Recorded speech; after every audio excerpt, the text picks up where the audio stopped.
மேலும் அது மட்டும் இல்லாமல் அணைகள் இருக்கக்கூடிய நீர்வரத்தாவது அதிகம் பெற்றிருக்கிறது. ஆறுகளிலும் அதிகமான நீர்வரத்து இருக்கிறது. மேலும் வந்து மரங்கள் பல்வேறு இடங்களில் சாய்ந்திருக்கிறது. மின்கம்புகள் சாய்ந்திருக்கிறது.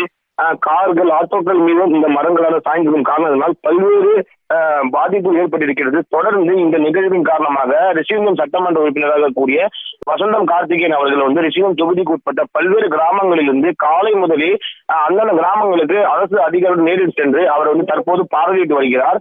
மேலும் வந்து பசுமாடுகள் உயிரிழந்து இருக்கக்கூடிய இடங்கள் மற்றும் வந்து வீடு இடிந்து இருக்கக்கூடிய இடங்கள் நேரில் சென்று பார்வையிட்டு அவர்களுக்கு மீண்டும் அவர்களுக்கு வீடு கிடைப்பதற்கான அரசாணை வழங்குவதற்கான ஏற்பாடுகள் செய்திருக்கிறார்.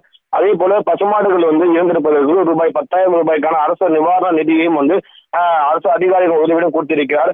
தொடர்ந்து ரிஷிவந்தம் சட்டமன்ற உறுப்பினர் வசந்தம் கார்த்திகேயன் அவர்கள் வந்து பல்வேறு பகுதிகளில் காலை முதலே வந்து அந்த ஆய்வுகளை மேற்கொண்டும் மேலும் வந்து எந்தெந்த பகுதிகளில் அதிகப்படியான தண்ணீர் வரத்து இருக்கிறது, ஆற்றுகள் அதிகப்படியான தண்ணீர் செல்லுகிறது என்பது குறித்து பாதுகாப்பான இடங்களுக்கு அந்த மக்களை தங்க வைப்பதற்கான ஏற்பாடுகள் செய்து வருகிறார்.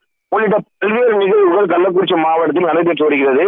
தொடர்ந்து கள்ளக்குறிச்சி மாவட்டத்திற்கு ரெட் அலர்ட் கொடுக்கப்பட்டிருக்கக்கூடிய நிலையில வந்து பாத்தீங்கன்னா காலை முதலே இந்த மாவட்டம் முழுவதுமாக பரவலாக மழை பெய்து கொண்டிருக்கிறமாக இருக்கிறது. மேலும் மாவட்டத்தில் 2 அணைகளும் வந்து முழு கொள்ளக்கூடிய சூழல் ஏற்பட்டது காரணத்தால் கரையோர மக்களுக்கு வெள்ள அபாய எச்சரிக்கையும் கொடுக்கப்பட்டிருக்கிறது. தொடர்ந்து பொதுமக்களின் இயல்பு வாழ்க்கையும் பாதிக்கப்பட்டிருக்கிறது. பத்மநாபன், முழுமையான நிலவரங்களுக்கு நன்றி கார்த்தி.